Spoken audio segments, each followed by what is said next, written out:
Admiral Taemin was drinking his morning coffee when the alarms started screaming.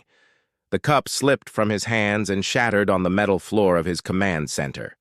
Around him, dozens of officers jumped to their stations as red lights flashed across the monitoring room. In his 30 years of service to the Galactic Empire, Taemin had never heard the deep space warning system activate. "Report!" he shouted over the noise. Lieutenant Bo-Ra's voice cracked as she read from her sensor station. "Admiral, we have an unknown contact.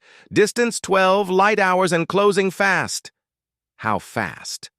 Bo-Ra's hands shook as she checked her readings again. "Sir, this can't be right. The computer says it's moving at 0.97 light speed." Taemin felt his blood turn cold. Nothing could move that fast. The fastest Imperial ships barely reached 0.3 light speed, and that was pushing their engines to the breaking point. At the speeds Bo-Ra was reporting, any known vessel should have torn itself apart from the stress. "Are you certain about those readings?" "Yes, sir. I've run the scan 5 times. The object is definitely there, and it's definitely moving." Captain Dong-hyun rushed into the command center, still putting on his uniform jacket. "Admiral, what's the situation?" "We have a contact moving at impossible speeds." Bo-Ra put it on the main screen. The huge display at the front of the room flickered to life. Most of the screen showed empty space filled with distant stars. But there, marked with a bright red circle, was a single dot moving steadily toward the inner systems of the Empire. "Computer, enhance and analyze," Taemin ordered. The image zoomed in, but the object remained frustratingly unclear. It appeared to be roughly ship-shaped, but larger than anything in the Imperial fleet. The computer's analysis scrolled down the side of the screen, but most of the fields came back as unknown or data insufficient. "Size estimate?" Taemin asked. "Approximately 15 kilometers long, sir. That makes it larger than our biggest. Dreadnoughts." Dong-hyun whistled low. 15 kilometers? Who builds ships that big?" "No one we know," Taemin muttered. He turned to another officer. "Communications, try to hail them. All frequencies, all known languages." The communications officer, a young woman named Hyrene, worked at her station for several minutes. Finally, she shook her head. "No response, sir. They're either not receiving us or choosing not to answer." Taemin studied the display. The unknown ship continued on its path without any course changes, but something about its movement bothered him. Most ships, especially at high speed, had some variation in their flight path. This one held perfectly straight, as if it knew exactly where it was going. "Bo-Ra, track its heading. Where is it going?" The lieutenant's fingers flew over her controls. A projection appeared on the screen, showing the ship's path extended into the future. The line cut straight through several outer systems and continued toward the heart of the Empire. "It's heading for the core systems, sir. At current speed, it will reach Imperial space in 6 days." 6 days? Taemin repeated. That wasn't much time to figure out what they were dealing with. "Dong-hyun, contact Fleet Command immediately. Priority Alpha." "Already on it, sir." While Dong-hyun worked to establish a secure connection to the Imperial capital, Taemin walked closer to the main screen. The unknown ship continued its relentless approach. Something about it made his skin crawl, though he couldn't say exactly. "What?" "Admiral," Bo-Ra called out. "I'm detecting something else. The ship seems to be scanning everything in its path."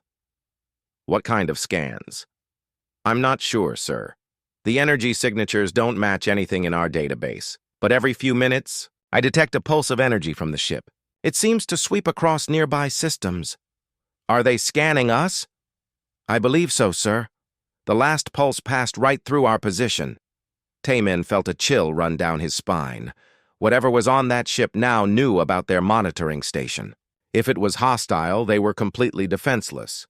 Their station had sensors and communications equipment, but no weapons worth mentioning. "Fleet Command is responding," Dong-hyun announced. "Admiral, they want a full report immediately." "Put them through."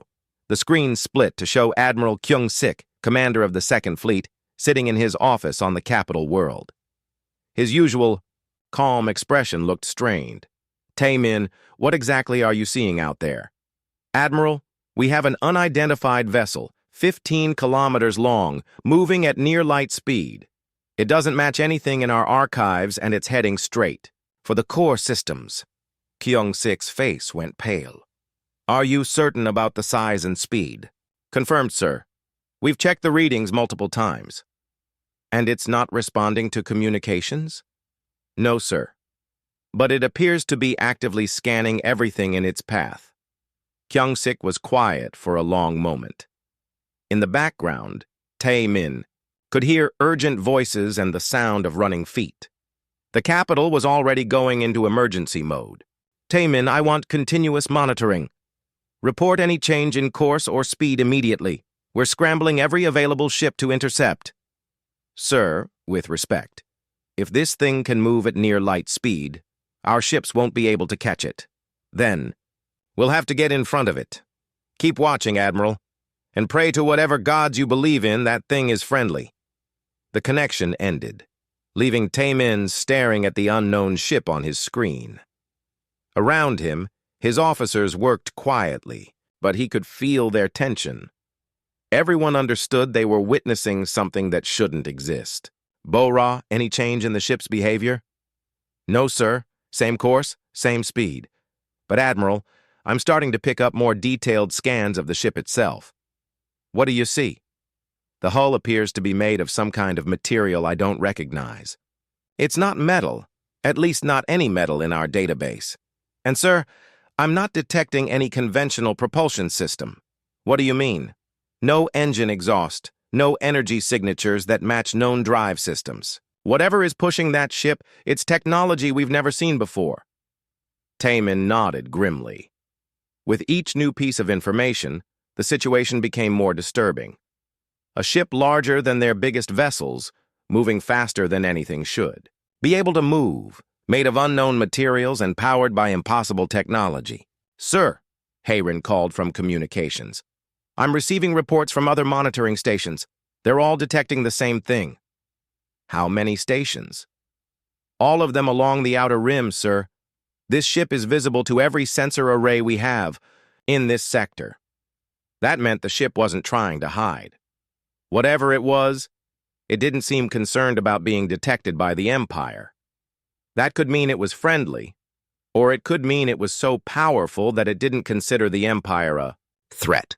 Admiral, Bo-Ra said quietly, I just realized something. Look at the ship's course again. Tae-min studied the projection. The ship's path would take it through several systems, but he noticed something he had missed before. If he extended the line far enough, it passed very close to one particular system. Is it heading for Sector 7? He asked. Yes, sir. The old Sol sector. Tae-min felt his blood run cold. Sector 7 had been colonized by the Empire 5,000 years ago. Before that, it had been the home system of a species called humans. According to the archives, humans had gone extinct shortly after first contact with the Empire. But looking at the unknown ship's course, Tae-min began to wonder if those archives were wrong. Emperor Wu Jin had not slept in 18 hours. He sat in the great council chamber at the heart of the imperial capital, surrounded by his most trusted advisors.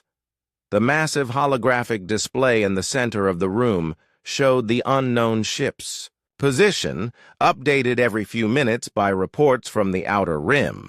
Each update brought the mysterious vessel closer to imperial space.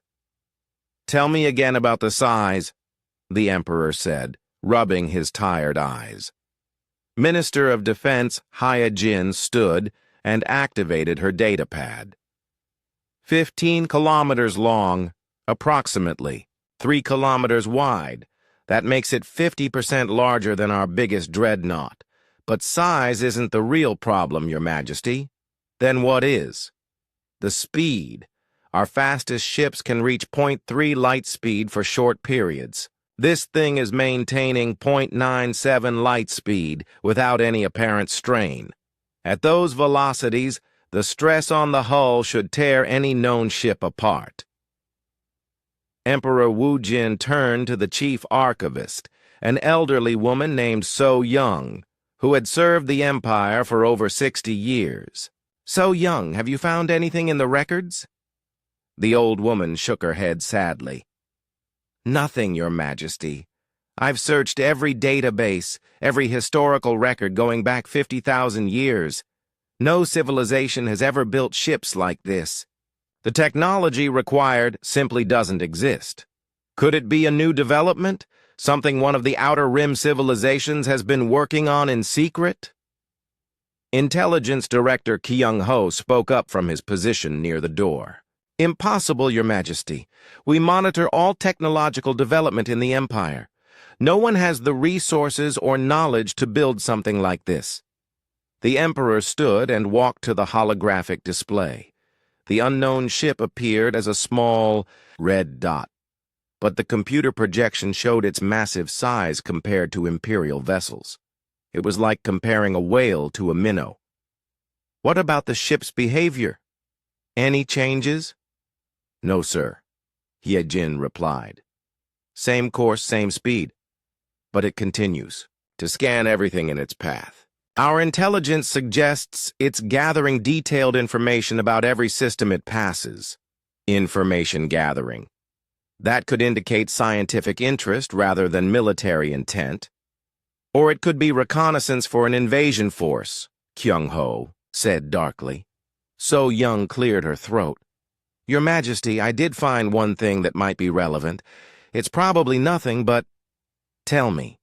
The ship's course. If you extend its path, it leads directly to Sector 7. That system has an unusual history. Emperor Wu Jin frowned. Refresh my memory. 5,000 years ago, Sector 7 was called the Sol system. It was the home world of a species called humans. According to the records, they went extinct shortly after first contact with the Empire. Extinct how? So Young consulted her datapad. The records are unclear, Your Majesty. There was apparently some kind of conflict, but then the humans simply disappeared. Every colony, every ship, every trace of their civilization vanished within a few years. Kyung-ho laughed harshly. You're not suggesting this ship belongs to extinct humans, are you? That's ridiculous. I'm simply reporting what the archives say, So Young replied calmly. Emperor Wu Jin studied the display again. What do we know about human technology from 5,000 years ago? Very little, Your Majesty. Most of their records were lost when they disappeared. What we do know suggests they were roughly equal to the Empire at that time. Certainly nothing that would explain this ship. Dr. Jae-wook, the Empire's chief scientist, had been quiet during most of the discussion. Now he spoke up nervously. Your Majesty, I've been analyzing the energy readings from the unknown ship. And the power source appears to be some kind of controlled singularity, a miniature black hole contained within the ship's hull. The room fell silent. Several advisors exchanged worried glances. That's impossible, Ye-Jin said. Singularity power is purely theoretical. We've never figured out how to contain that much energy safely. I know, Dr. Jae-wook replied, but the energy signatures don't lie.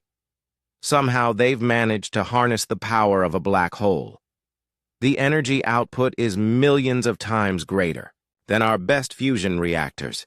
Emperor Wu Jin felt a cold knot forming in his stomach. What would someone need that much power for? Any number of things, Your Majesty. Faster than light travel without using jump gates. Weapons that could destroy entire planets. Shields that could stop any attack we could mount. You're saying, this single ship could be more powerful than our entire fleet? Dr. Jae-wook nodded grimly. Based on the energy readings, yes, sir. Much more powerful. The Emperor sat back down heavily. Options. I want to hear every possible course of action. Ye-Jin activated her tactical display. We could try to intercept them with our fastest ships. If we position the fleet correctly, we might be able to get in front of them. And then what? If Dr. Jawook is right about their power levels, our weapons would be useless. We could try diplomacy, suggested Foreign Minister Ji-won, who had been silent until now. Send a peaceful delegation to make contact. They haven't responded to any of our communications so far, Kyung-ho pointed out. Maybe they don't recognize our languages or technology, Ji-won replied. If they really are from an unknown civilization, they might not understand our attempts to communicate. So Young spoke up again. Your Majesty, I could organize a research team to dig deeper into the human records. If there's any connection, we need to understand it. Do it, the Emperor ordered. I want to know everything about these humans, how they lived, how they fought, and especially how they disappeared. What about the fleet? Hai-jin asked. Emperor Wu-jin stared at the holographic display. The unknown ship continued its relentless approach toward Imperial space. In less than 5 days, it would be close enough to threaten the core worlds. Mobilize everything we have. Every ship, every weapon system. Position them along the ship's projected path. Your Majesty, Dr. Jawook said carefully, if this ship really is as powerful as I think, our fleet might not be able to stop it. Then we'll find out just how powerful it really is, the Emperor replied. But I won't let an unknown vessel reach the core worlds without a fight. Kyung-ho leaned forward. And if they are hostile, if they can destroy our fleet, then we'll learn something important about our enemy before we die, Emperor Wu-jin said quietly. But I don't think they're coming to destroy us. Why not? Because if they wanted us dead, they would have attacked the monitoring stations already. Instead, they're heading straight for Sector 7. That suggests a specific purpose, not random destruction. Hyejin nodded slowly. You think they're going home? I think, the Emperor said, that we're about to discover that humans didn't go extinct after all. And if they've had 5,000 years to develop their technology, we're dealing with something far beyond our understanding. So, Young was already gathering her data pads to leave. I'll start the research immediately, Your Majesty. If there's anything useful in the archives, I'll find it. What about the public? Ji-won asked. News of this ship will spread quickly. People will panic. Control the information flow, Emperor Wu-jin ordered. Tell them we're investigating an unidentified vessel. Don't mention the size or speed until we know more. As his advisors filed out of the chamber, Emperor Wu-jin remained seated, staring at the holographic display. The unknown ship continued its steady approach, indifferent to the panic it was causing across the empire. For the first time in his reign, Emperor Wu-jin felt truly afraid, not of death or defeat, but of the unknown. His empire had ruled the galaxy for thousands of years, secure in the knowledge that they were the most advanced civilization in known space. Now a single ship was challenging everything they believed about their place in the universe. Grand Admiral Ji-ho had never seen so many ships in one place. From the bridge of his flagship, the massive dreadnought Imperial Glory, he watched as thousands of vessels moved into position. Battle groups from across the Empire had responded to the emergency call, creating the largest fleet in Imperial history. Status report, he ordered his aide, Commander Sung-min. 10,400 ships assembled so far, sir. More arriving every hour. We have everything from scout ships to dreadnoughts. Ji-ho nodded, but felt no satisfaction at the impressive numbers. Against most enemies, this fleet could conquer entire star systems. Against the unknown vessel approaching them, he wasn't sure it would be enough. Admiral Youngsu's face appeared on the communication screen. His battle group was positioned on the fleet's left flank, 300 ships arranged in perfect formation. Grand. Admiral, my ships are in position. But I have to ask, are we really planning to fight something that can move at near light speed? We're planning to make contact, Jiho replied carefully. The fighting only happens if they force our hand. Youngsu didn't look convinced. Sir, my weapons officers have been running calculations. Even if we hit that ship with everything we have, the energy output from their power source suggests our weapons might not even scratch their hull. On another screen, Admiral Mi Kyung from the right flank battle group joined the conversation. Youngsu is right, sir. We're not equipped for this kind of engagement. Jiho understood their concerns. He shared them, but orders were orders, and the Emperor had been clear. The unknown ship would not be allowed to reach the core worlds without challenge. Our job is to intercept and attempt communication, he said firmly. If that fails, we follow standard first contact protocols, and if those fail, we die bravely, Mi Kyung finished. Understood, sir. Dr. Jae-wook appeared on a third communication channel from his science vessel positioned safely behind the main fleet. Grand Admiral, I've been analyzing the latest sensor data from the unknown ship. What have you learned? The energy signatures are unlike anything we've ever seen. The ship appears to be using some kind of space-time manipulation for propulsion. They're not actually moving through space at near light speed. They're warping space around them. Jiho felt his stomach drop. Explain what that means in practical terms. It means they can probably stop instantly, change direction without warning, and possibly appear anywhere they want without notice. Traditional fleet tactics are useless against technology like that. Youngsu's image flickered as his ship adjusted position. So we're fighting an enemy that can teleport? Not exactly teleport, Dr. Jae-wook explained. But they have complete control over their movement in ways we can't predict or counter. Jiho studied the tactical display showing his fleet's positions. Thousands of ships arranged in careful formations, ready to execute battle plans developed over centuries of warfare. Against this unknown enemy, all of their preparation might be worthless. How long until they reach our position? He asked. 4 hours, 17 minutes, Sungmin replied. And still no response to our communications? None, sir. We've tried everything. Standard imperial frequencies, mathematical sequences, even basic light patterns. Either they can't hear us or they're choosing not to respond. Admiral Youngsu leaned closer to his camera. Sir, what if they're not hostile? What, if we're preparing to attack a peaceful vessel? Then we'll look foolish, but no one will die, Jiho replied. But if they are hostile and we're not prepared, millions of Imperial citizens could be killed. On the main display, the unknown ship appeared as a large red dot moving steadily toward their position. Computer projections showed its path would take it directly through the center of their formation in less than 4 hours. Sir, Dr. Jae-wook said urgently, I'm detecting something new. The ship appears to be scanning our fleet.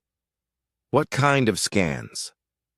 The same type we detected earlier, but much more detailed. It's examining every ship individually, cataloging our weapons, our shields, even our crew numbers. Mi Kyung's face showed alarm. They're studying us like laboratory specimens. Or gathering intelligence for an attack, Youngsu added grimly. Jiho made a decision. All ships, raise shields and charge weapons. Don't target the unknown vessel yet, but be ready to fire on my command. Across the fleet, energy shields began glowing around thousands of ships. Weapon systems that could destroy planets charged. to full power. The space around the Imperial formation crackled with barely contained energy. "Grand Admiral," Sungmin reported, "the unknown vessel just changed speed." "Faster or slower?" "Slower, sir. It's decelerating rapidly. On the display, the ship's projected arrival time began stretching out. Instead of 4 hours, it would now take 6 hours to reach their position." "They know we're here," Dr. Jawook observed. "The deceleration started right after we raised shields. Are they being cautious, or giving us time to prepare?" Jiho wondered. Aloud, Admiral Young-Soo had a different thought. What if they're not afraid of us at all? What if they're slowing down because they want to talk? Then why haven't they responded to our communications? Before anyone could answer, every screen in the fleet lit up with an incoming transmission. But it wasn't coming through normal communication channels. The signal was being broadcast directly into their computer systems, bypassing all security. "Protocols! How are they doing that?" Sungmin asked in amazement. "I don't know," Dr. Jawook replied. "They're somehow accessing our computers without going through our receivers." The transmission was audio only, and the voice that came through spoke perfect Imperial standard. But there was something strange about the accent. Something old-fashioned that reminded Jiho of historical recordings. "Imperial Fleet, this is the vessel you have been tracking. We see your weapons are charged and your shields are raised. We mean no harm to your ships or your people." Jiho grabbed his microphone. "Unknown vessel, this is Grand Admiral Jiho of the Imperial Fleet. Please identify yourself and state your intentions." "We are returning home, Admiral. Nothing more." "Returning home from where? Who are you?" There was a long pause before the voice replied. "We are the ones you called extinct." A chill ran down Jiho's spine. Around him, his bridge crew exchanged worried looks. "Sir?" Dr. Jawook's voice came over the communication system. "I just completed a detailed analysis of that transmission. What did you find?" "The signal compression, the frequency patterns, even the way they accessed our computers. It's all based on technology that's thousands of years more advanced than ours." Young-Soo's image reappeared on screen. "Sir, what did they mean by the ones you called extinct?" "I think," Jiho said slowly, "we're about to find out that the Empire's history books are wrong about what happened to the humans." Admiral Mi-kyung joined the conversation again. "Grand Admiral, my science officers are reporting massive energy buildups around the unknown ship. Whatever they're preparing to do, it's going to require enormous power." "Weapons?" "Unknown, sir. The energy patterns don't match any weapon system we know about." Jiho stared at the tactical display. His massive fleet, the pride of the Empire, suddenly felt very small and vulnerable. Whatever was on that ship, they had technology that made. Imperial science looked primitive. All ships maintain current positions but do not target the unknown vessel. "We're here to make contact, not start a war." "And if they attack us?" Young-Soo asked. "Then we learn how much our weapons can do against technology that's 5,000 years ahead of us," Jiho replied grimly, as the unknown ship continued its approach. Jiho couldn't shake the feeling that everything was about to change. The Empire had ruled the galaxy for millennia, secure in their superiority over all other civilizations. Now they were facing something that made them look like children, playing with toys. The unknown ship dropped out of faster-than-light travel 200 kilometers from the Imperial fleet. Grand Admiral Jiho watched in amazement as space itself seemed to ripple around the massive vessel. One moment there was empty space. The next moment a ship 15 kilometers long materialized as if it had always been there. "How did they do that?" Commander Sungmin whispered. "I don't know." Ji-ho replied, studying the vessel through his ship's sensors. Up close, it was even more impressive than the long-range scans had suggested. The hull appeared to be made of some kind of dark material that seemed to absorb light rather than reflect it. No visible weapons, no obvious engine ports, no markings or symbols of any kind. "Sir," Communications Officer Insu reported, "they're not showing up on our targeting systems." "What do you mean?" "Our computers can see them with optical sensors, but targeting scanners, weapons lock systems, even basic radar can't get a solid reading. It's like they're not really there." Dr. Jae-wook's voice crackled over the communication system from his science vessel. "Grand Admiral, the ship appears to be surrounded by some kind of field that deflects most forms of scanning. I can detect its presence, but I can't get detailed readings of the hull or internal structure." Ji-ho nodded grimly. Even sitting still, the unknown ship was demonstrating technology far beyond Imperial capabilities. "Open a channel on all frequencies," he ordered. Insu worked at his station for a moment, then nodded. "Channel open, sir." "Unknown vessel. This is Grand Admiral Ji-ho commanding the Imperial fleet. You are entering Imperial space without authorization. Please identify yourself and state your intentions." There was no response. The huge ship sat motionless in space, completely silent. "Try mathematical sequences," Ji-ho ordered. "Basic arithmetic, prime numbers, anything that might show intelligence." Insu transmitted a series of mathematical concepts, starting with simple addition and building up to complex equations. Still no response.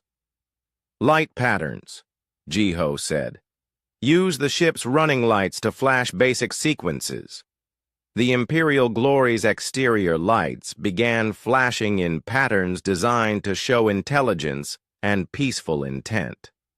Other ships in the fleet followed suit, creating a display of lights across space.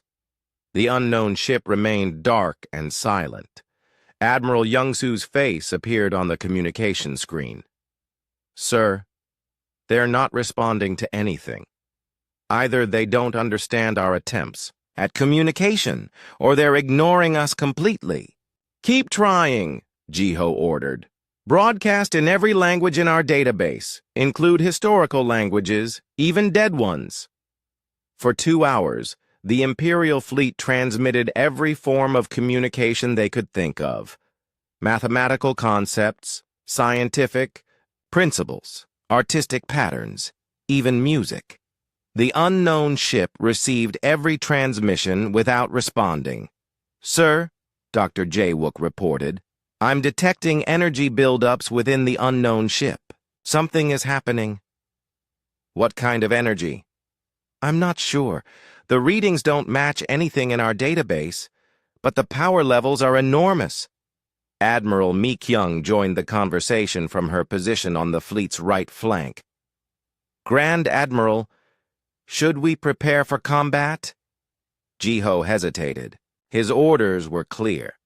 The unknown ship could not be allowed to proceed to the core worlds without explanation. But starting a fight with something so technologically advanced seemed like suicide. "All ships, maintain current positions. Weapons, charge but not targeted. If they make any aggressive moves, we respond immediately." "Sir," Insu called out urgently, "something's happening to our weapons systems." "What do you mean?" "They're shutting down, all of them, across the entire fleet." Ji-ho stared at his tactical display in horror. Ship after ship was reporting the same thing. Weapon systems going offline, power levels dropping, targeting computers failing. Within minutes, the most powerful fleet in Imperial history had been completely disarmed. "How are they doing this?" Sung Min asked in amazement. "I don't know," Ji-ho replied. "But they're not damaging anything. The systems are just turning off." Admiral Youngsu's voice came over the communication system, barely controlled panic evident in his tone. Sir, my entire weapons array is dead, but life support, engines, and shields are functioning normally. Same here, Mi-kyung reported. They've selectively disabled only our weapons. How is that possible? Dr. Jae-wook had an answer. They're using some kind of directed electromagnetic field to interfere with specific ship systems. The precision required for this kind of selective shutdown is incredible. So, they could have destroyed us all, but chose to just disarm us instead? That's what it looks like, sir. Ji-ho felt a mixture of relief and humiliation. Relief that his fleet was still alive. Humiliation that they had been rendered helpless so easily. Whatever was on that ship, they had technology that made the Empire's weapons look like children's toys. Sir, Insu said suddenly. Incoming transmission? From the unknown ship? Yes, sir. Audio only, same method as before. They're broadcasting directly into our computers. Put it through. The voice that came through the speakers was calm and measured, speaking perfect Imperial standard with that same strange accent they had heard before. Imperial Fleet, you have seen that we could destroy your ships if we chose to. We have instead disabled only your weapons to demonstrate that we mean no harm to your people. Ji-ho grabbed his microphone. Who are you? What do you want? We are returning home after a long journey. Nothing more. Returning home from where? And why won't you identify yourselves? There was a pause before the voice replied. We are the children of Earth. You called us humans. Your records say we went extinct 5,000 years ago. The bridge fell silent. Ji-ho felt his blood turn cold. Humans. The supposedly extinct species that had once lived in the Sol system. That's impossible, he said into the microphone. Humans died out millennia ago. No, Admiral, we left. There is a difference. Admiral Young-su's voice came over the fleet communication channel. Sir, are we really talking to humans? I thought they were primitive when they disappeared. The voice from the unknown ship responded, apparently able to hear their internal communications. We were primitive by your standards 5,000 years ago. We have spent that time learning and growing. Dr. Jae-wook joined the conversation. If you really are human, why did you leave? What happened to your civilization? Your empire happened, Dr. Jae-wook. When you first made contact with Earth, you demanded our submission. When we refused, you prepared to take our world by force. So we chose to leave, rather than fight a war that would destroy both our peoples. Ji-ho studied the massive ship on his display. You took your entire civilization with you, every human, every ship, every piece of technology. We left nothing behind except empty worlds for your empire to claim. But where did you go? How did you survive in space for 5,000 years? We learned to build worlds that could travel between stars. We discovered technologies that your empire has not yet imagined. We grew beyond the need for planets or fixed homes. Commander Sung-min leaned over to Ji-ho. Sir, they're saying they've been living in space for 5 millennia. How is that possible? The human voice answered before Ji-ho could respond.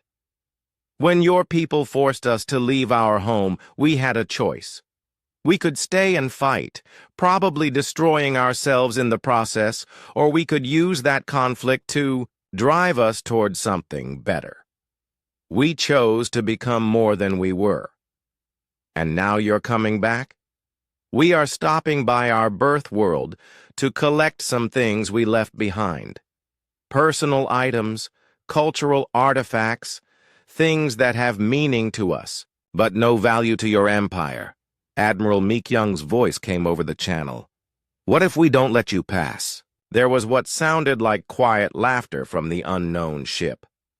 "Admiral Mi-kyung, look at your weapon systems. Look at your fleet. Ask yourself if you really think you could stop us." The truth was humbling.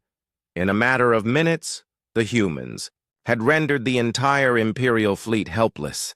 If they wanted to destroy every ship, they probably could have done it just as easily. "We don't want to fight you," Ji-ho said finally. "We know, Admiral. Fighting is what the old humanity might have done. We have learned better ways. What happens now?" "Now we continue to our destination. Your ships are free to follow if you wish, but please do not attempt to interfere. We will restore your weapon systems once we have passed. And after you collect what you came for, we continue our journey to the next galaxy. There are many worlds to explore, many civilizations to meet. Your empire is welcome to keep what we left behind." As the massive ship began moving again, Ji-ho realized that first contact had failed completely. Not because the humans were hostile, but because they were so far beyond the Empire that communication was almost meaningless. It was like trying to negotiate with gods. Chief Archivist So Young hadn't left the Imperial Archives in 3 days. Surrounded by data crystals, ancient records, and holographic displays, she worked desperately to understand what the Empire had really done to humanity 5,000 years ago. The official records claimed humans had gone extinct through natural causes, but the arrival of the massive ship suggested a very different story. "Computer, display all records relating to first contact with the Sol system, year 2847 to 2855 Imperial calendar," she commanded. The holographic display filled with dozens of documents, but most were marked as classified or restricted access. So Young used her highest security clearances to unlock them one by one. What she found made her stomach turn. "Computer, transmit priority message to Emperor Wu Jin. Request immediate audience." Meanwhile, aboard the human ship designated UES, Indomitable, Captain Seung-ho stood on the bridge watching the Imperial fleet maintain a respectful distance behind them. His crew moved quietly around their stations, monitoring systems that the Imperial ships couldn't even detect. "Captain," Engineer Hae-won reported from her position at the quantum drive controls, "the Imperial ships are trying to scan us again." "Let them," Seung-ho replied calmly. "They can't hurt us, and they might learn something useful." "Science officer." Minho looked up from his research station. "Sir, I've been analyzing their technology based on the weapons they pointed at us. They're still using fusion reactors and chemical propellants. It's like meeting a civilization that never learned to use fire." "Don't be too harsh, Minho," Seung-ho said. 5,000 years ago, we weren't much more advanced than they are now." "Yes, sir. But we had motivation to improve. Being forced to leave your homeworld tends to encourage innovation." Hae-won turned from her station. "Captain, I'm curious about something. Why did we disable their weapons instead of just ignoring them? Our shields could have stopped anything they fired at us." Seung-ho walked to the main viewport, looking out at the stars. "Because disabling their weapons without harming them sends a message. It shows we could have destroyed them, but chose not to. Sometimes the threat of power is more effective than the use of power."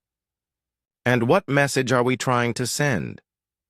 "That humanity has grown beyond the need for violence. 5,000 years ago, we might have fought them. Today, we simply move past them." Back on the Imperial capital, Emperor Wu Jin received So Young's urgent message and immediately called her to the palace. She arrived carrying several data crystals and looking exhausted. "What have you found?" he asked without preamble.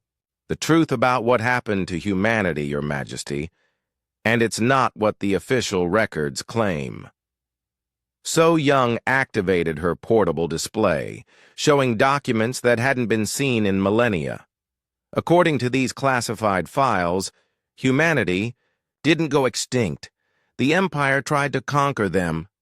Emperor Wu Jin felt his blood run cold. Explain.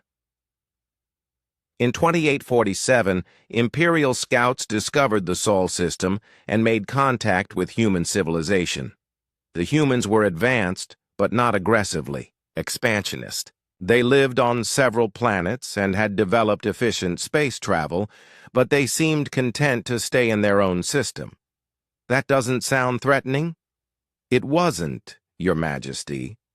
But the Empire at that time was much more aggressive than it is today.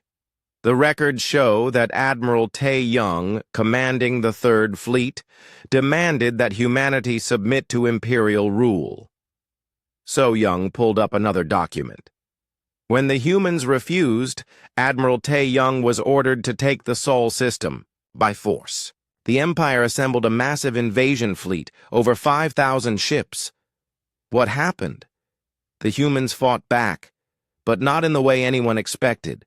Instead of engaging in direct combat, they began evacuating their entire civilization.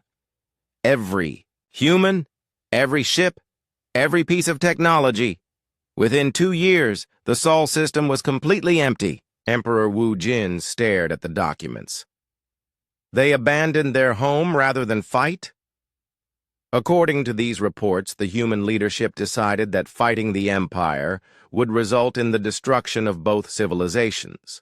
They chose exile instead of war. But how did they evacuate entire planets? Where did they go? So Young shook her head. That's where the records become unclear, Your Majesty. The last official report states that human ships were detected leaving the galaxy entirely. After that, nothing. They left the galaxy, apparently. And according to these documents, they took advanced technology with them that the Empire never fully understood. The reports mention humans working on something called quantum drive systems and gravitational manipulation devices. Emperor Wu Jin thought about the massive ship that had effortlessly disabled his fleet. They had 5,000 years to develop those technologies. Yes, Your Majesty. While the Empire expanded and conquered, humanity was apparently learning and growing in ways we never imagined. On the bridge of the UES Indomitable, Captain Sung Ho received a transmission from the imperial capital. Emperor Wu Jin himself appeared on the communication screen, looking tired and worried. Captain Sung Ho, I am Emperor Wu Jin of the Galactic Empire. I have been researching the historical records of what happened between our peoples. And what did you find, Emperor? That my empire's ancestors forced your people into exile. I want to apologize for what was done to humanity. Sung Ho studied the emperor's face. The man seemed genuinely remorseful, which was more than humanity had expected. Apology accepted, Emperor. But you should understand that what your ancestors did wasn't entirely bad for humanity. How so? Being forced to leave our home taught us that we needed to become something more than we were. We learned to live in space, to build mobile worlds, to develop technologies that your empire still considers impossible. In a strange way, the Empire's aggression made us stronger. Engineer Hei Wan looked up from her station. Captain, we're approaching the Sol system. Should I begin deceleration? Yes. Slow us to standard orbital speed. Emperor Wu Jin overheard the exchange. You're really going to the Sol system? What do you hope to find there after 5,000 years? Memories, mostly. Sung Ho replied. We left some things behind that have sentimental value. Museums, libraries, cultural sites. Things that wouldn't mean anything to the Empire but are precious to us. The system has been heavily industrialized. We've built mining stations, manufacturing plants, shipping centers. I'm afraid most of what you left behind has been destroyed, or built over. Sung-ho nodded sadly. We expected as much. But we need to see for ourselves what remains. Science Officer Minho looked up from his station. Captain, I'm detecting something interesting. The Imperial ships that have been following us, their crews are trying to understand our technology by analyzing our energy signatures. Are they learning anything useful? Actually, yes. Their chief scientist, Dr. Jae-wook, is quite brilliant. He's figured out that we're using controlled singularities for power and gravitational manipulation for propulsion. Emperor Wu Jin leaned forward on the screen. Is that possible? Can one ship really contain that much energy? Emperor, Sung-ho said patiently, our smallest scout ships carry more energy than your largest dreadnoughts. The ship you're looking at now could power your entire capital city for centuries. And weapons? What kind of weapons does a ship like that carry? Sung-ho smiled sadly. We don't carry weapons, Emperor. We don't need them. How can you not need weapons? Because any civilization advanced enough to threaten us would also be advanced enough to talk to us reasonably. And any civilization primitive enough to attack us could be stopped without violence, as we demonstrated with your fleet. Engineer Hae-won announced their arrival. Captain, we've reached the Sol system. Beginning detailed scans now. On the screen, Emperor Wu Jin watched as the human ship entered what the Empire called Sector 7. Captain, whatever you find, there. I want you to know that the Empire has changed since the time of your exile. We no longer conquer peaceful civilizations. I know, Sung-ho replied. We've been watching your Empire's development for centuries. You've grown more civilized. Over time. You've been watching us? From a distance. We wanted to make sure humanity's departure hadn't left you free to destroy other civilizations. We're pleased to see that you've learned wisdom.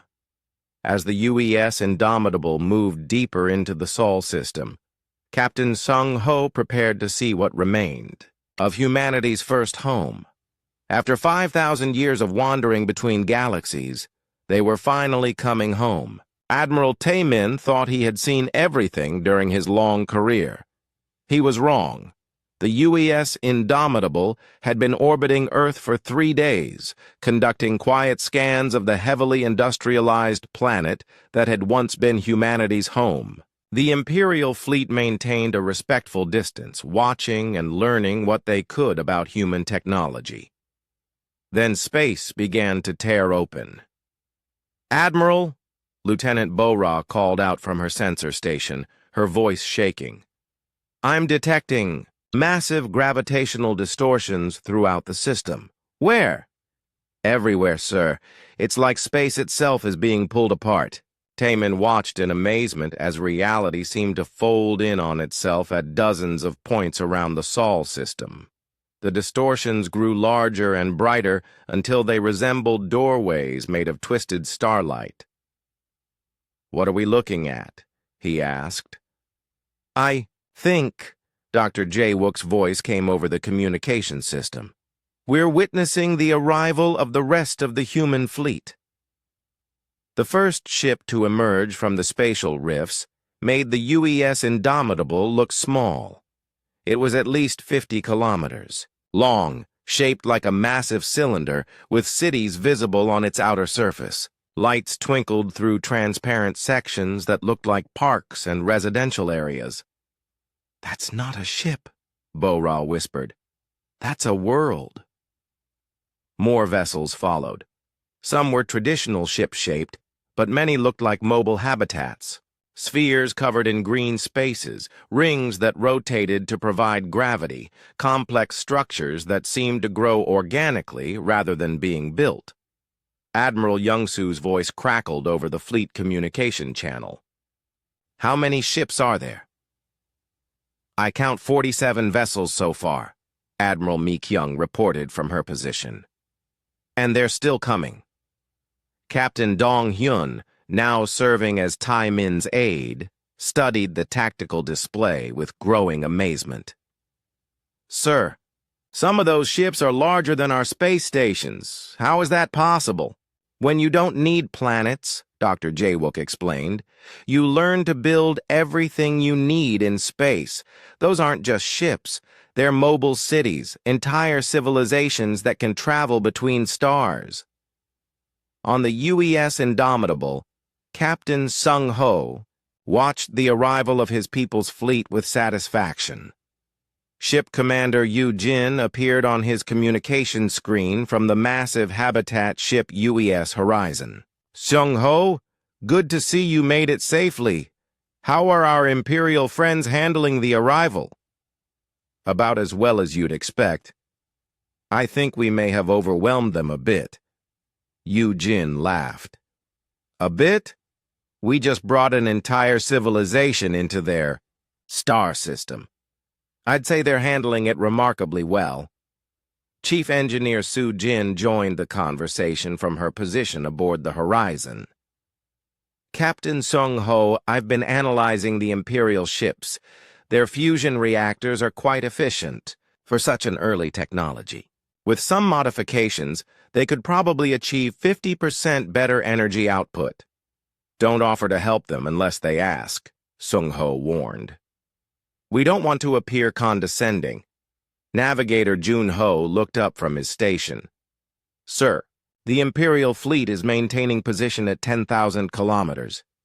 They seem to be trying very hard not to interfere with our operations." "Smart of them. Send a message to Admiral Taemin. Thank him for his courtesy and invite him to visit, if he's interested in learning about our ships." Back on the Imperial monitoring station, Admiral Taemin received the invitation with a mixture of excitement and terror. The opportunity to study human technology was incredible, but the implications were overwhelming. "Sir," Bora reported, "I'm getting detailed scans of the human fleet now. The energy outputs are impossible." "Define impossible." "The largest ship, the one they call Horizon, is generating more power than our entire fleet combined, and that's just their baseline. Energy production, not counting weapons or propulsion." Captain Dong Hyun shook his head in amazement. "How do they contain that much energy without destroying themselves?" Dr. Jaewook had an answer. "They're using multiple controlled singularities connected by what appears to be a quantum containment field. It's like having a dozen miniature black holes working together to power their civilization. And if something goes wrong, then they probably have backup systems we can't even imagine. Remember, they've had 5,000 years to perfect this technology." Admiral Taemin made a decision. "Prepare a shuttle. I'm accepting Captain Sung Ho's invitation." "Sir, is that wise? We don't know anything about their security measures or whether our life support systems are compatible. We'll never learn if we don't try. Besides, if they wanted us dead, we'd already be dead." 2 hours later, Admiral Taemin found himself aboard the UES Indomitable, walking through corridors that seemed to bend the laws of physics. The walls appeared to be made of some kind of living metal that adjusted its properties based on the needs of the space. Captain Sung Ho met him at the airlock, accompanied by Engineer Hai Wan and Science Officer Min Ho. "Welcome aboard, Admiral. I hope the journey wasn't too uncomfortable." "Your shuttle technology is remarkable," Taemin replied honestly. "The trip took minutes instead of hours." "Space-time compression," Haiwan explained casually. "We fold the distance between 2 points rather than traveling across it normally." Sung Ho led them to the ship's observation deck, where massive windows provided a view of the human fleet. "What do you think of our civilization, Admiral?" Taemin stared at the mobile worlds floating in space around them. "I think the Empire has been very foolish." "How so?" We spent 5,000 years conquering planets and building fixed bases, thinking that was the height of civilization.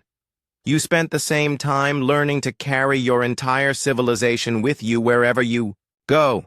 You're free in ways we never imagined. Minho nodded approvingly. Freedom was always humanity's greatest strength.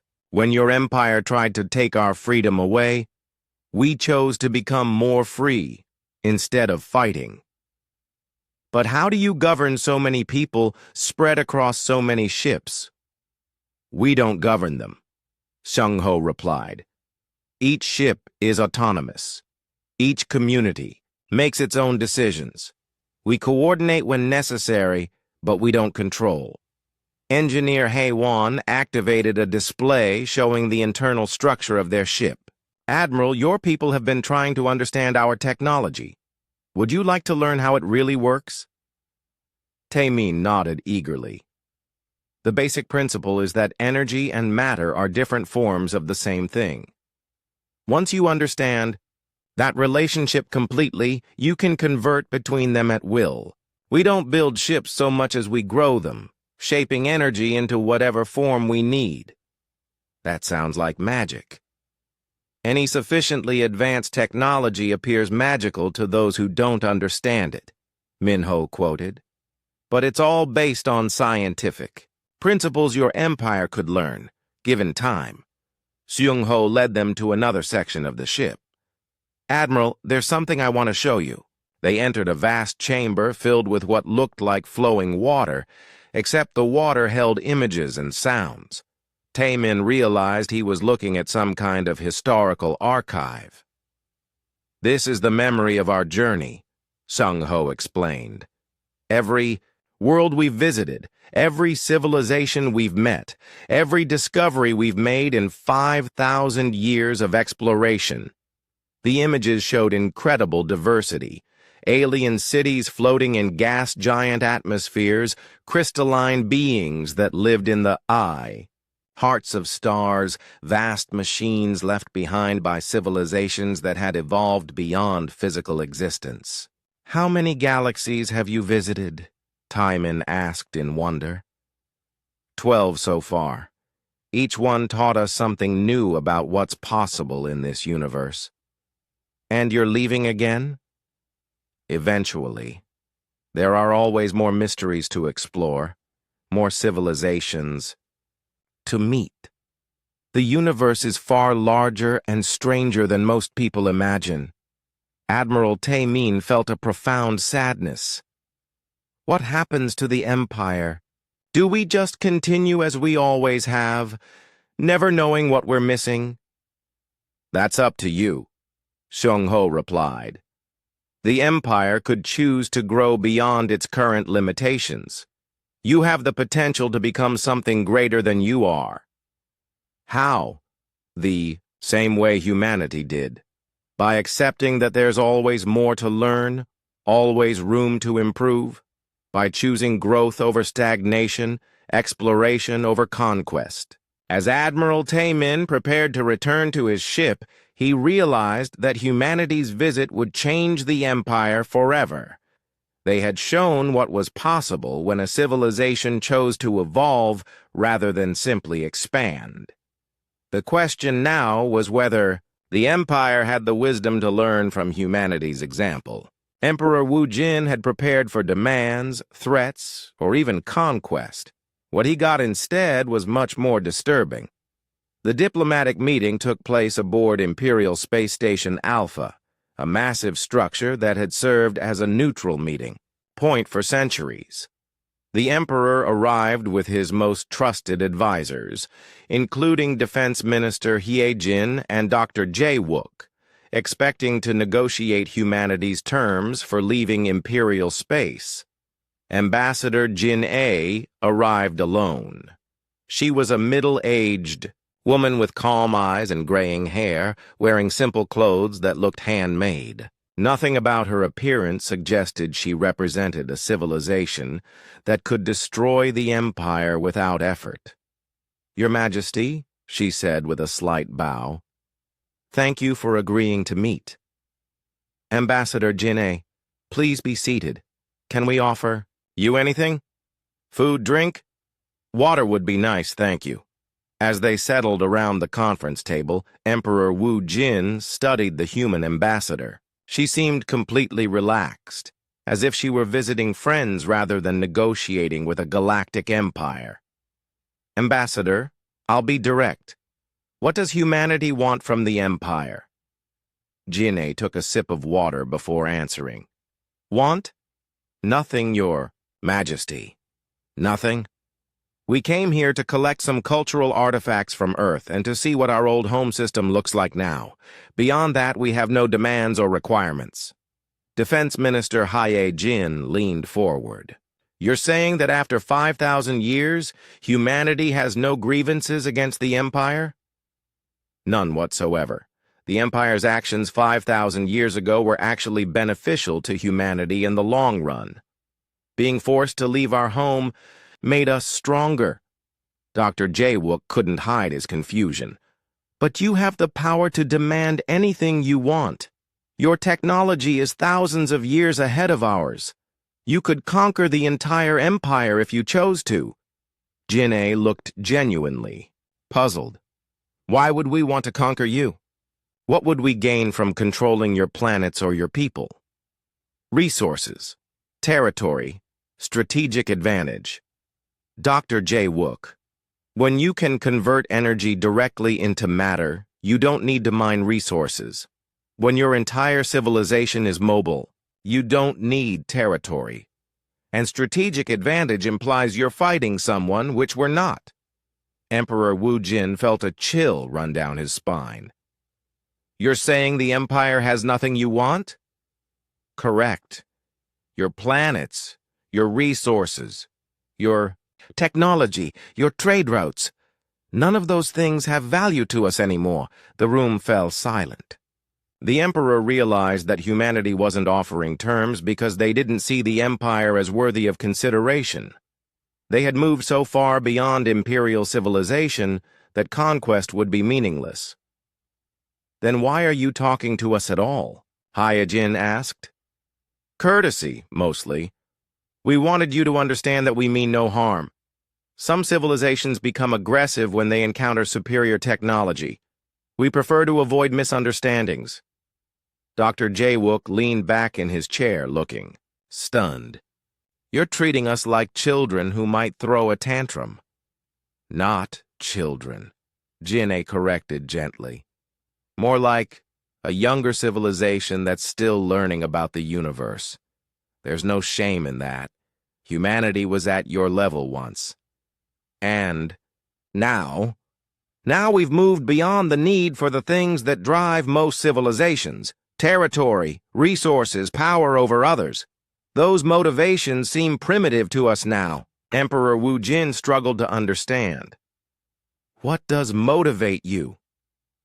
Curiosity, discovery, growth, meeting new civilizations and learning from them. The universe is vast and strange and beautiful, Your Majesty. There's always something new to explore. But you must have challenges, problems that require solutions. Jin'e smiled. Of course, but our challenges are different now. How do you help a civilization that's trapped in a temporal loop? How do you communicate with beings made of pure energy? How do you explore dimensions beyond the standard four we're familiar with? Those are the kinds of problems that interest us. Defense Minister Haye-jin looked pale. You're saying the Empire's concerns are too small for you to care about. I'm saying the Empire's concerns are the same ones humanity dealt with 5,000 years ago. You'll solve them eventually, or you won't. Either way, it's not our responsibility to solve them for you. Dr. Jae-wook spoke up urgently. But you could help us. Your technology could solve every problem the Empire faces: energy shortages, resource conflicts, transportation limitations. Yes, we could, but should we? Why wouldn't you? Because solutions that come too easily aren't valued. If we gave you all our technology, you'd become dependent on us instead of learning to grow on your own. That wouldn't be helping you. It would be crippling you. Emperor Wu Jin began to understand. You think we need to earn our advancement. I think you need to choose your advancement. Every civilization reaches points where it must decide what kind of people it wants to be. Humanity faced that choice when your empire tried to conquer us. We chose growth over revenge, exploration over warfare. And what choice is the empire facing now? Jin-A gestured toward the window, where the human fleet was visible in the distance. You've seen that there are civilizations far more advanced than yours. You can choose to see that as a threat to be fought, or as proof that growth is possible. You can choose to continue expanding through conquest, or you can learn to expand through discovery. And if we choose wrong, then you'll continue as you always have, never knowing what you could have become. The universe won't end, Your Majesty, but you'll remain trapped in the same patterns that have defined the Empire for millennia. Dr. Jae-wook leaned forward desperately. Can't you give us any guidance? Any hints about how to advance? I can tell you how humanity did it, but your path will probably be different. We were forced to leave our home and had to learn to survive in deep space. That taught us to think beyond planetary limitations. Your circumstances are different, so your growth will take different forms. But how do we start? The same way. Every civilization starts by admitting you don't know everything and being willing to learn. The Empire has spent centuries believing it was the pinnacle of galactic civilization. That belief is holding you back. Emperor Wu Jin felt the weight of responsibility settling on his shoulders. What happens now? When do you leave? Soon. We've collected what we came for from Earth. There's really nothing else here for us. Will we ever see humanity again? Jin-A considered the question carefully. Possibly. If the Empire grows enough to become interesting to us, we might visit again in a few thousand years. Or you might find us if you learn to travel between galaxies. And if we don't grow, then you'll continue as you are, and we'll continue as we are, and the universe will continue to be large enough for both approaches to coexist. The meeting ended without treaties, agreements, or formal diplomatic protocols. Humanity had no demands because they needed nothing the Empire could provide. They offered no help because they believed the Empire needed to find its own path. As Ambassador Jin-A prepared to leave, Emperor Wu Jin realized that humanity's indifference was more devastating than any threat could have been. They weren't enemies to be fought or allies to be courted. They were simply evidence that the Empire was still crawling while others had learned to fly. "Ambassador," he called as she reached the door, "will you at least tell us if we're moving in the right direction?" Jin-A paused and smiled. "Your Majesty, the fact that you're asking that question suggests you've already started." After she left, Emperor Wu Jin sat in the empty conference room, staring out at the human fleet. For the first time in his life, he truly understood how small and limited his empire really was. The question now was what he planned to do about it. 1 year after humanity's visit, the Galactic Empire was barely recognizable. Chief Archivist So Young stood in the newly expanded Imperial Archives, watching as young researchers cataloged discoveries that would have been unimaginable just months earlier. The archives had grown from a historical repository into a center for understanding the true scope of galactic civilization. "Status report," she called to her assistant, a eager young man named Jun Seo. "We've identified 47 previously unknown civilizations from the star charts humanity left behind," he reported. 12 appear to be more advanced than the Empire, but none are as advanced as humanity. And the research projects? Dr. Jae-wook's team has made breakthrough discoveries in energy conversion. They're still thousands of years behind human technology, but they've increased fusion reactor efficiency by 30%. So, Young nodded with satisfaction. The Empire was finally learning to grow instead of simply expanding. In the Imperial Palace, Emperor Wu Jin met with his transformed council. The same advisors were present, but their priorities had completely changed. Minister Haye Jin, report on fleet status. The defense minister, now called the Minister of Exploration, stood with obvious enthusiasm. Your Majesty, Admiral Young-Soo has made contact with 3 new civilizations this month. All peaceful. We've established cultural exchange programs with 2 of them. Any conflicts? None, sir. It's amazing how much easier diplomacy becomes when you approach other civilizations as potential friends instead of potential conquests. Admiral Young-Soo himself had undergone the most dramatic transformation. His military fleets had been converted into exploration vessels, staffed with scientists, diplomats, and cultural specialists instead of soldiers. Your Majesty, he reported via communication from deep space, the Andromedan Council has agreed to share their gravitational manipulation research in exchange for our historical databases. It's a fair trade that benefits both civilizations. Emperor Wu Jin smiled. A year ago, the Empire would have demanded access to alien technology and offered nothing in return. Now they were learning the value of mutual cooperation. Dr. Jae-wook entered the council chamber looking tired but excited. Your Majesty, I have news about the quantum research project. Good news, I hope? Remarkable news. We've successfully created a stable micro-singularity.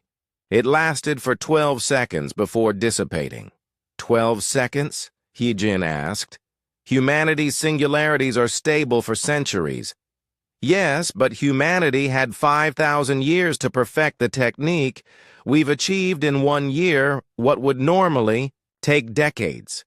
The Empire is learning faster than ever before.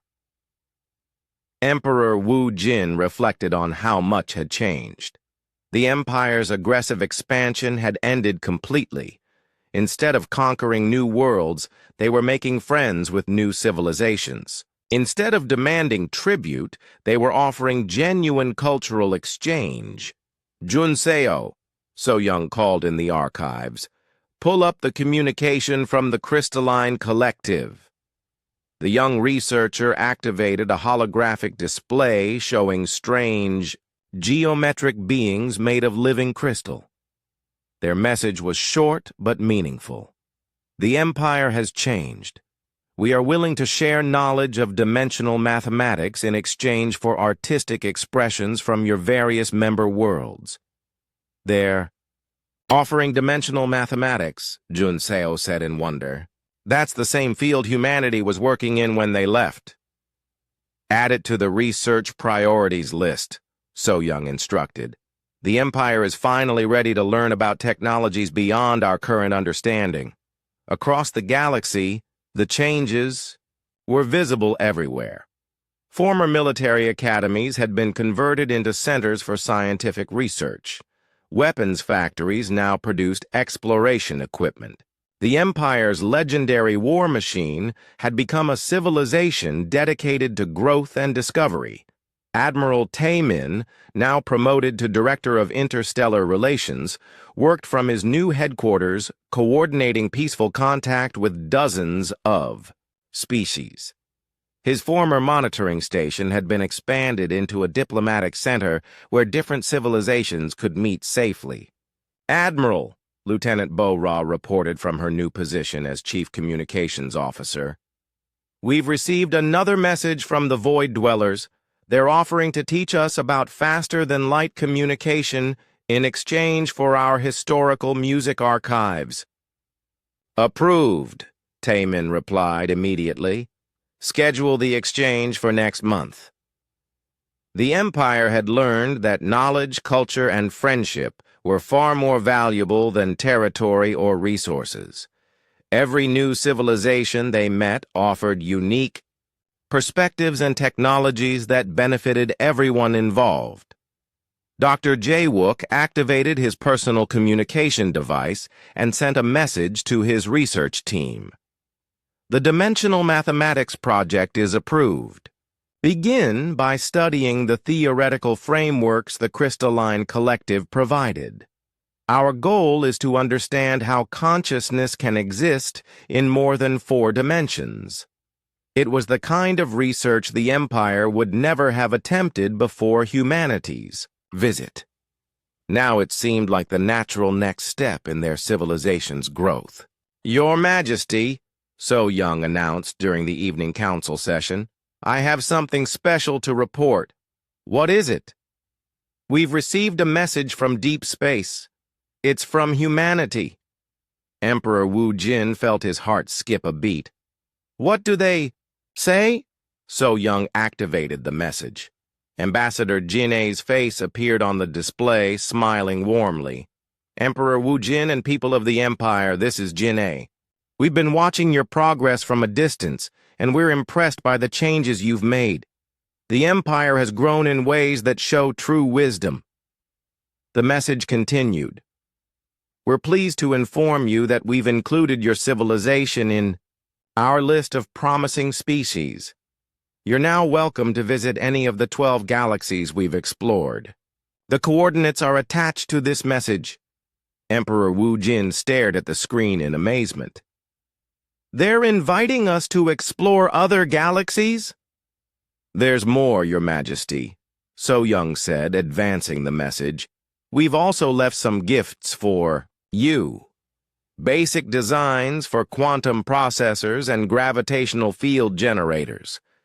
Not our most advanced technology, but tools that will help you continue growing. Use them wisely." The message ended with Jin-A's final words. "The universe is vast and full of wonders, Emperor. We look forward to seeing what kind of civilization the Empire becomes as it continues to grow. Perhaps in a few thousand years, we'll meet again as equals." Dr. Jae-wook was already studying the technical specifications humanity had provided. "Your Majesty, these designs are incredible. With this knowledge, we could build our first interstellar generation ships within a decade." "And the quantum processors?" "They would increase our computational power by a factor of 10,000. We could model entire galaxies, predict stellar evolution, maybe even begin to understand how consciousness works." Emperor Wu Jin realized that humanity had done something remarkable. They hadn't given the Empire advanced technology directly, which would have made them dependent. Instead, they had provided tools that would help the Empire continue growing on its own. Admiral Young-Soo's voice came over the communication system from his exploration ship. "Your Majesty, are we really going to attempt intergalactic travel?" "Eventually," the Emperor replied. "But first, we need to finish growing within our own galaxy. Humanity spent 5,000 years becoming worthy of the technologies they gave us. We need to earn our advancement the same way." As the council session ended, Emperor Wu Jin walked to his private balcony and looked up at the stars. Somewhere out there, humanity was continuing their eternal journey of exploration and discovery. Other civilizations were wrestling with their own challenges and opportunities. The Empire had learned that true advancement wasn't about conquering others or accumulating resources. It was about growing beyond your limitations, accepting that there was always more to learn, and choosing cooperation over domination. As he stood there, Emperor Wu Jin received a priority message from the Outer Rim territories. Admiral Mi-kyung's face appeared on his personal communicator, excitement evident in her expression. Your Majesty, we've made contact with a new civilization near the galactic edge. They call themselves the Song Weavers, and they communicate through harmonic frequencies that can alter matter at the molecular level. Are they friendly? Very much so. They're offering to teach us their harmonic technologies in exchange for our mathematical music compositions. Apparently, they find our mathematical approach to music fascinating. Emperor Wu Jin smiled, approved, and Mi-kyung, make sure we approach them as students, not conquerors. Understood, Your Majesty. That's the only way we approach anyone now. As the communication ended, Emperor Wu Jin reflected on how profoundly humanity had changed the empire, not through force or demands, but simply by showing what was possible when a civilization chose growth over stagnation. In the archives, So Young made her final entry for the day. Imperial date 5847. The empire continues to evolve. We have abandoned conquest in favor of cooperation, war in favor of exploration, and dominance in favor of friendship. Humanity's gift was not their technology, but their example. They showed us that the universe rewards those who choose to grow. She paused, then added one final line. Today, the Empire took its first steps toward becoming worthy of the stars. Far across the galaxy, in a small research station that had once been a military outpost, Dr. Jae-wook